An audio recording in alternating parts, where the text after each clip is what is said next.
Hey friends, it's me, 8Ball, back with another Hiveswap Friendism video.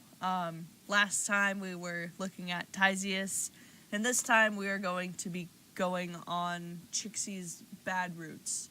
So we're going to start out with the short bad route, and then we're going to do the long bad route, which is what I always tend to do.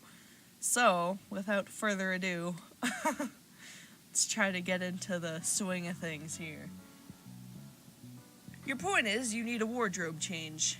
You should have asked Elward for one of her rad leather jackets. You could really make one of those work. Geez, this is kind of a crummy neighborhood, and there you go again, making snap judgments. Get a little alien culture into you and suddenly you're an expert. Looks like you found the Alternian nightlife. Well, technically all life here is nightlife. If people are nocturnal, then nocturnal here, shouldn't nightclubs be called day clubs? Maybe the lure of dancing and getting smashed with strangers is not enough to get people to brave the blistering sun. You doubt you'd brave a stiff breeze. You doubt you'd brave a stiff breeze for it. You aren't much of a partier. But recently, you were all about new experiences. You'll try anything once. A long line of people snakes along the side of a building. It doesn't appear to be moving. The club must not be open yet. You considered getting in line, but there's so many people here, you really are more just a one-on-one friendship type. You go around the back instead, to your old friend, the back alley, and the dumpster. Distantly, you hear music. It comes on every few seconds and then drops off. Maybe a sound check. You hear something else. A musical sigh comes from up ahead. You turn a corner to find a girl standing alone outside the back entrance. A heavy door is propped open with a chunk of concrete, like someone had gouged it out of the street. The girl has on a sweater dress and leg warmers, a bronze sign splashed across her chest. You wonder if you should consider painting a sign onto your own clothes, just to make yourself seem a little more normal. Yeah, no. Probably no point.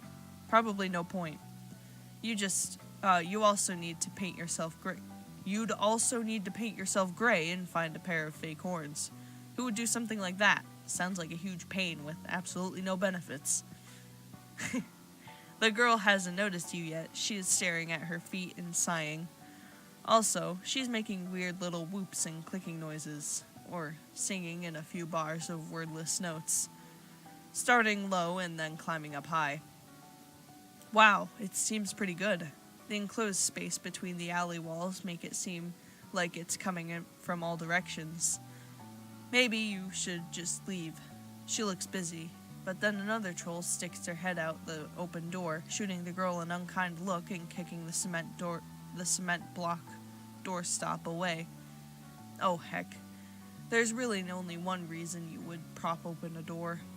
Alright, so last time we said stand there like an asshole. So here we will save. Right there, yes.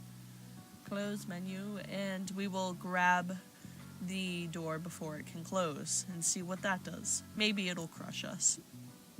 Displaying the dexterity of someone far healthier and far less dressed in a slinky bathrobe, you grab the door before it can slam closed. The bronze blood girl's attention snaps up, and she breaks off mid-tone. She takes in the misplaced concrete and you holding the door. Oh, thanks for catching that. I would have had to go all the way around front. It must have been the wind. Just what sort of wind do they have here that could pick up a chunk of rock the size of a turtle? Unless wind is an urban slang for some rude douchebag. She gives you a quick little smile and darts through the door, letting it close behind her with a solid click. Yep, locked. The brief glimmering flare of friendship you felt when she smiled at you in earnest thanks stutters and dies. You really had a moment there. But she's inside and you're out here, where you will never reap the fruit of glorious friendship. Reap the fruit of glorious friendship you planted with that act of kindness. Geez, What's the point in doing something nice if you don't get any credit for it? Asshole. Game over. Alright, so that was the quick ending. She disappears on you. That was what I figured happened. So now we're just gonna go back here. And we will stand there like an asshole. Like the witness to a disastrous car accident, you stand there and watch as the girl notices the door closing and lets out a squeak, jumping for the handle. She misses it and smacks her knee against the metal frame. Ouch! Damn it! She has a soft, musical voice, even when she's swearing. You ask if she's okay. She stops rubbing at her knee and looks up at you. You're quite a bit taller than her, but she looks older than most of the trolls you've hung out with. No worries. Well, at least not about my leg. If you want something to worry about, I'm sure I can come up with some ideas without much trouble. You assure her that you've had plenty to worry about recently, though you appreciate the offer. She gives a fruitless tug at the back of the door. She knocks. Nobody comes. She knocks again. Still nothing. You tell her that someone kicked the doorstop out of the way. She looks disappointed, but not surprised. Oh well, I'll just have to go back around to the front. Could be worse. Would you care to join me? Oh my god, you thought she'd never ask. This is working out perfectly. You're so glad she got locked out back here with you and the rest of the garbage.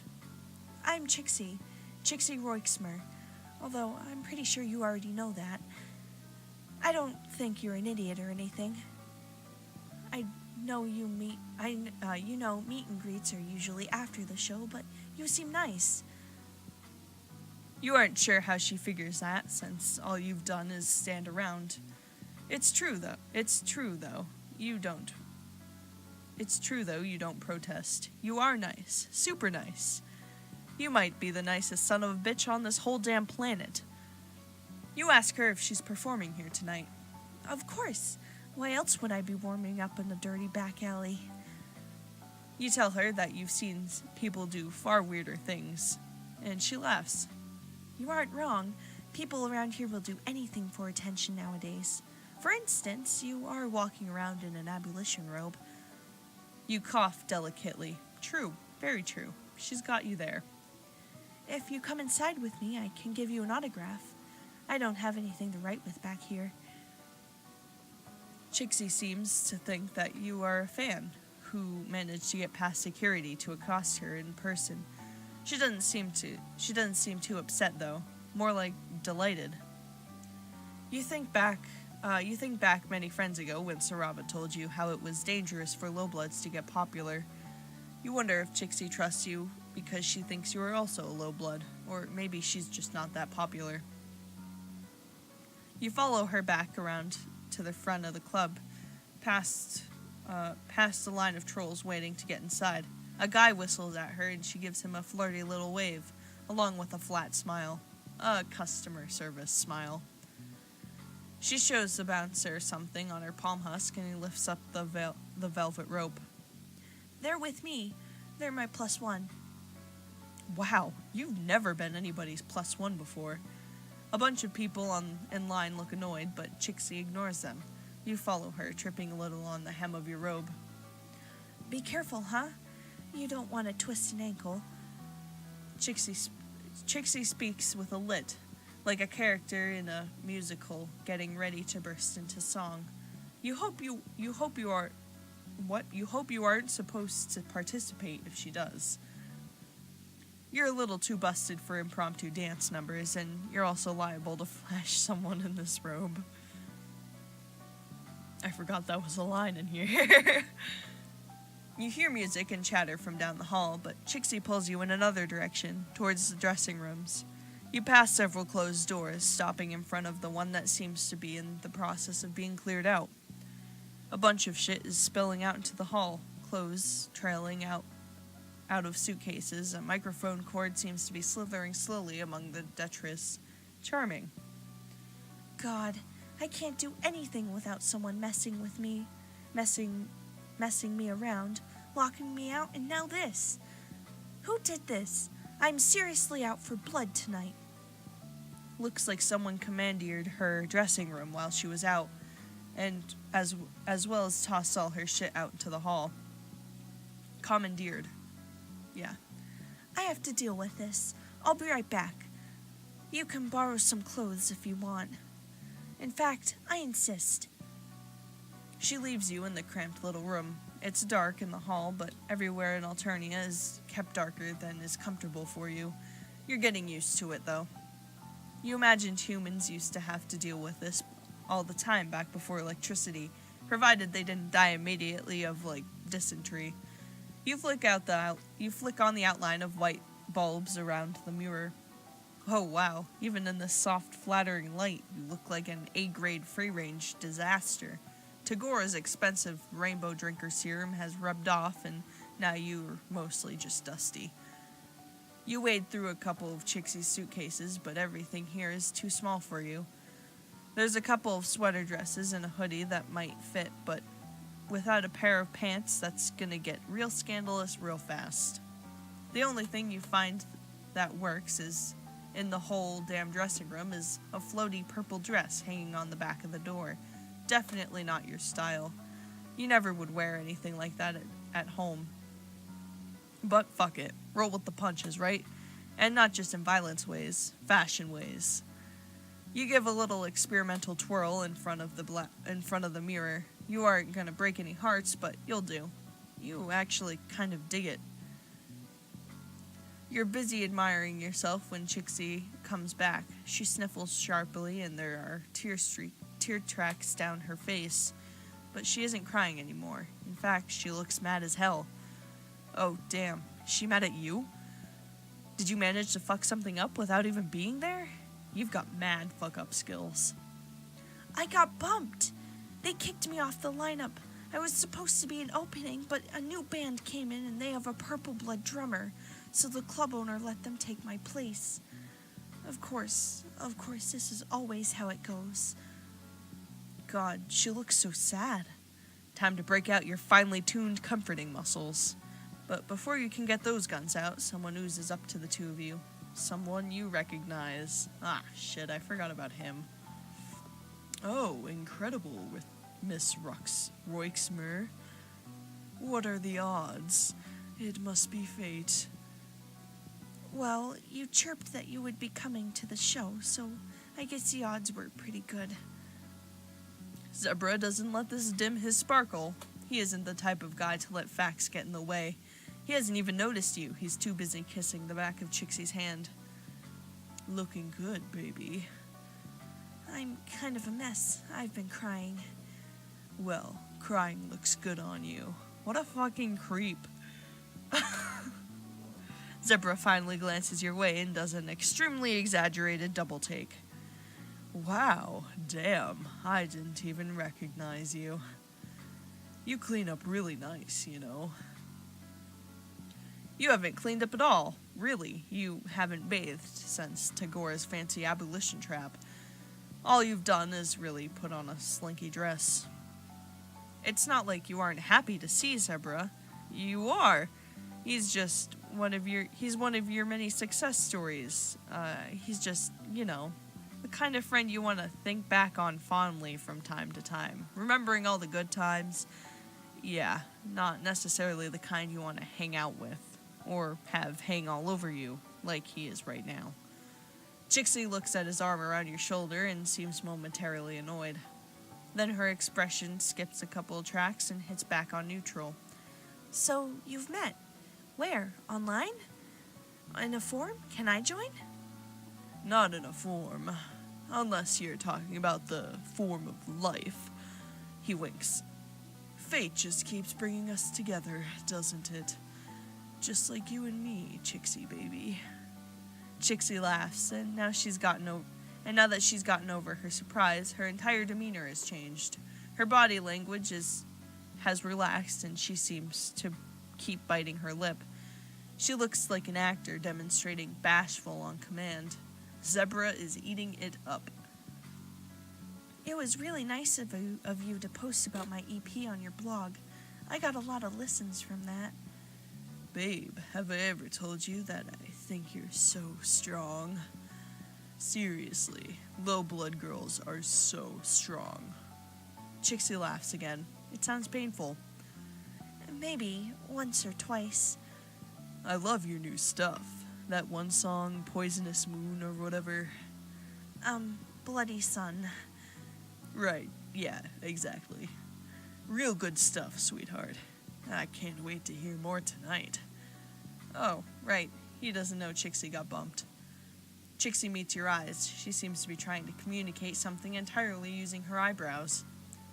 Okay, so we're going to save here because I'm going to tell Zebra that Chixie isn't going to perform. Save right... What? Okay, well, I'm going to save right here. There we go. Close menu. And I'm going to tell him, because last time we minded our own business, and now we are going to spill the beans. Oof. You tell Zebra about the higher caste trolls coming in and taking Chixie's place. She starts making frantic motions behind Zebra's back and shaking her head, but immediately stops when he turns to look at her. That true, babe? It's not a big deal. This sort of stuff happens in the business all the time, or so people tell me. And don't worry about it. No, I am worried. I always worry about low bloods in terrible positions, who can't help themselves at all. I'll take care of it for you. You really don't have to. Zebra touches her arm for way longer than is necessary. It's more of a shoulder rub than a pat. Chixie seems to be trying very hard not to shrug him off. Her smile belongs on a Halloween mask, a rictus grin. The two of you watch him swagger off back towards the front of the hall. Chixie lets out a breath. I wish you hadn't done that. He's got a really popular music blog, and he's an indigo, so I have to be polite. One bad review from him, and it's over for my career. But I try to interact with him as little as possible. You hadn't realized that Zebra was a musician. Oh, he's not. He just reviews albums and shows stuff like that.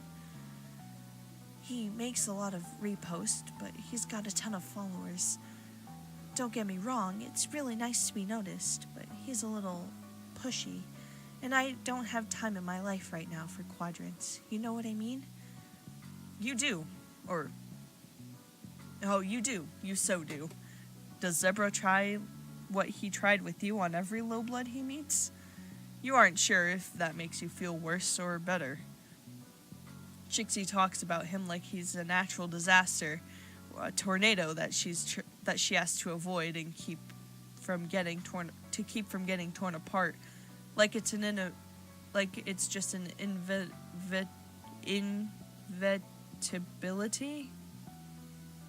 inevitability that people would treat her like she owed them something. I don't want to seem ungrateful. You tell her that she doesn't seem ungrateful. From where you're standing, she doesn't seem to be doing anything wrong. She sighs, blowing a piece of hair out of her eyes. Too bad doing anything right doesn't automatically mean things will go your way.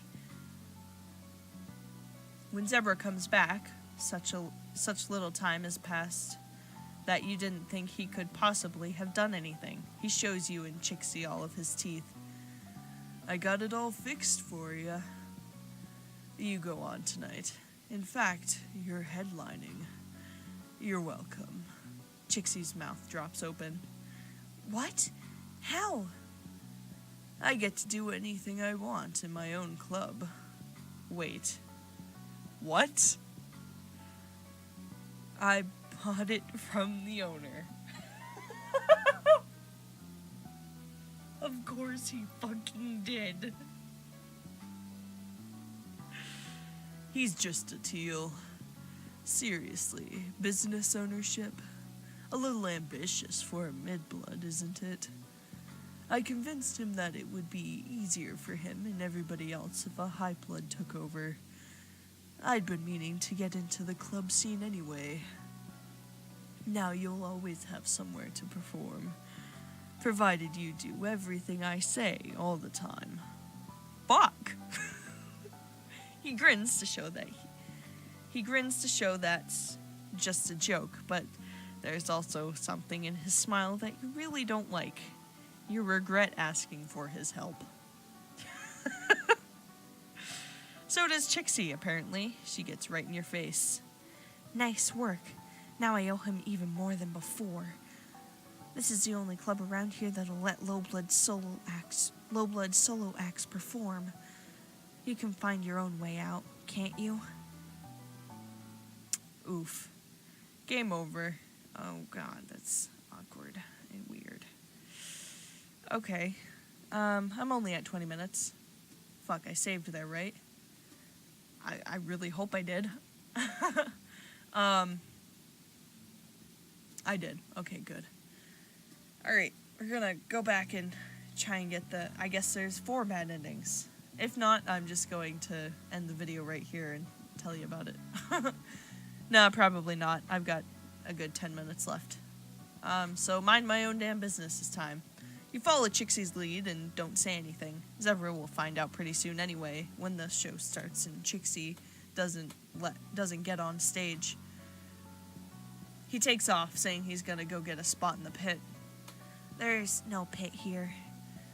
Her earnest, polite look drops as soon as Zebra's out of sight. She's letting you see all the bits of herself that she has to hide from other people. You wonder if it's because you don't matter that much or because she can sense your trustworthy nature. You're a natural optimist when it comes to friendship, so you decide to believe the latter. Come on, I want to get a good look at the jerks who took my stage for me, so I can talk about them on my vent chitter. You can follow it if you want. Only like 4 people do. It's not like anybody cares about my problems anyway. You risk an encouraging pat between her shoulder blades. She sniffs and wipes her nose.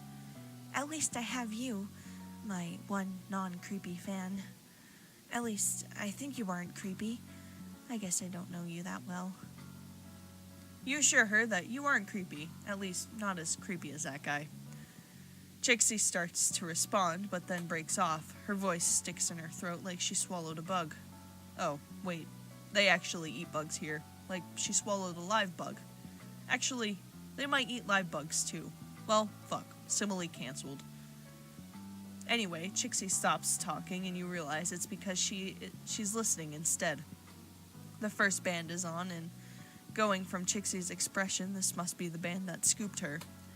I can't believe it. I can't. She takes off. You aren't sure if you are supposed to follow, but she swoops back in and grabs your hand to drag you along behind her. And there we go. You go past the club entrance and up a staircase emerging on a tiny backstage area. Chixie stops just outside the stage lights. The band on stage is 4 trolls. Mixed cast, judging from their clothes. Although you suppose that they don't have to wear clothes the color of their blood, though most trolls seem to do. Law or tradition? Both are dangerous to break. That's my song. They didn't just steal my set, they stole my set list. Her cheeks flush a ruddy brown and she shakes with rage. She begins singing along with them. Twist and pull, breathe the terror of life on hell, spines and gore forevermore on this nightmare island spell. Eris above, blight below. I'm knocking on your hive's front door. Love me, please. I abhor. It's a kind of twangy. It has a kind of twangy country feel to it, except it's about murder or maybe love. You can't tell. It just doesn't really fit the band on stage. It just doesn't really fit the band on stage's vibe. It doesn't really fit Chixie's vibe either. But then again, you haven't seen her perform before. Oh, it's raining. You haven't seen her perform. Maybe she's really different when she gets in the spotlight. She's crying now, tears streaming down her face as she sings. It's all over. Nobody's going to believe I wrote this music. Some dirty Some dirt-blood country girl. You remember what Sarava told you? What Sarava told you about High Blood stealing their music and acting like they wrote it? God, it's so unfair. Last time we did Where's the Bar? This time we're going to tell her to do something. Yeah. Chixie clenches her fists. Yeah. She reaches into a snarled mess of equipment and comes back with a microphone that only looks a little bit squirmy. Oh, the microphones are bugs. Oh God. That's why. Okay. Then she walks over to a costume rack and pulls down a mask. It's plain white, like the Phantom of the Opera's mask, jarringly stark against the gaudy, organic styles of most everything else on Eternia. She waits for a dip in volume in the song and then gets one right over the bridge, and then switches on the microphone and takes a huge breath. Holy shit! Shut the fuck up! The shout reverberates around the club. The sound of the crowd dips and then falls off almost entirely. The band staggers to a slow, rattling stop. Nobody seems to know what's going on. Oh hell, this isn't what you meant. You meant, like, egg their tour bus or trash them online. Oh no. Chixie steps into the light and the murmur goes up through the crowd. The band singer lowers her microphone. She is in a short blue dress with long, vicious claws painted red. You aren't up on all the trends, but you're pretty sure that red is edgy. Chixie covers her microphone and says something to the band. The cerulean stares at her for a few seconds before letting out a cascading spray of laughter. Sure, honey, okay. Condescending and sweet like Chixie's a toddler who happened to wander on stage. She points finger guns at the guy on the soundboard. Razor, give the lady a beat. Oh God. You know what this is. You see Chixie's face framed by the lights, focused and intent, all simpering gone. You like that? I wrote it. You hit that? I own it. Coming in hot, trying to steal my spot? Oh Lord, is this a limerick? Just grab my bulge and deep throat it. Oh my God. A dirty limerick. Holy shit, she's doing this thing. A rap battle. Jesus. The cerulean girl spits some stuff back. It's kind of basic, just general insults about Chixie's blood color and her lyrics being stale. Considering she stole Chixie's song, that doesn't really fly. The crowd doesn't know that though. They're eating it up. They probably think it's all part of the show. Some fiery little low blood coming on stage to shake things up. Paint your claws red, paint your mouth brown. Acting like you know what it's like down here on the ground. I can't rap. I'm sorry. The crowd whoops. This might be a high blood owned club, but there is definitely a lot of low bloods in the crowd. But it's imitation. I got no expectation. This is your final station. You aren't gonna hit higher than this collaboration. You aren't, like, a rap expert or anything, but you can definitely tell that Chixie isn't either. She gets breathless towards the end of the lines and hits some words strangely, but the crowd is really feeling her. Definitely more than they were feeling the cerulean. Chixie's voice picks up speed and power as she gains confidence, drawing energy off the crowd. You realize that you're leaning forward too, making sure you catch every word. She goes through a whole list of the band's shortcomings, including their fashion sense, their talent level, and their interpersonal clusterfuck. They're apparently a pretty well-known group online. She throws in some stuff about them stealing her music and the crowd goes, ooh, and the crowd oohs, and like this is a middle school cafeteria. So kill me. Call me. Call the drones. It won't change a bit. Of what they all know. When you're a thief, what do you expect?